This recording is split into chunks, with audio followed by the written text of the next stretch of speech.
Let me ask one more question about training and education. So I supervise psychologists in training, and I was really struck reading the book by this idea that what is at the heart of the therapeutic encounter is not the application of a specific technique, but it's the personhood of the therapist. Mm-hmm. So that really raises the question for me: what should our education of therapists focus on? How do we help people become good therapists? And you brought up, personal therapy, which of course is vital. Any other thoughts? Mm-hmm. I just wrote an article about that that's going to be published in Psychoanalytic Inquiry next year, because I do feel like it is a real ethical issue that we're not preparing a generation of therapists to kind of acquire the clinical relationship building skills that engages clients in ways that makes them want to be in therapy, benefit from therapy, stay in therapy. And so we have this awful psychotherapy dropout crisis. So it is an issue of ethical concern to me.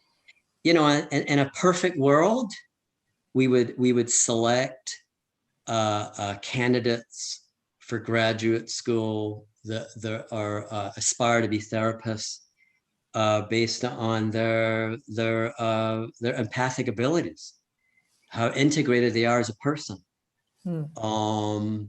their life experiences, how adept they are at internally managing their emotional lives. These sorts of qualities, ideally, that would be the selection processes, not budding scientists. But will that ever happen? I don't know. It actually happened in my own education, so I feel very fortunate about that. I mean, I got a master's degree in existential phenomenological psychology from Seattle University back in my mid-20s, and the whole program was structured around the inextricable link between one's personhood and one's effectiveness as a psychotherapist. So I feel fortunate myself to have been educated in that manner. I mean, I think the best graduate education for a therapist, and I'm kind of similar to Freud in this manner, would be a non-scientific, non-medical education that like what you take courses in anthropology and philosophy and literature,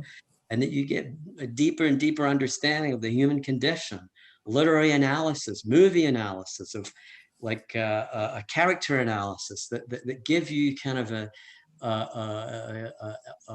access to rich, descriptive, phenomenological representations of human pain and suffering, and interpretive frameworks for understanding that.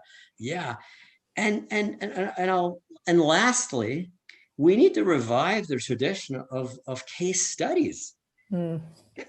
Access to really good case studies and all those great psychoanalytic articles and books back in the day was one of my primary learning mechanisms. I would read these case studies and see myself in them, see the clients I was treating in them, see the problems of future clients that I would reference back to case studies that I read. And it gave me templates, descriptive, interpretive templates for really learning about how to conduct psychotherapy. And I think that tradition of case studies and our scientific, atmosphere right now has been lost, and we absolutely need to revive that.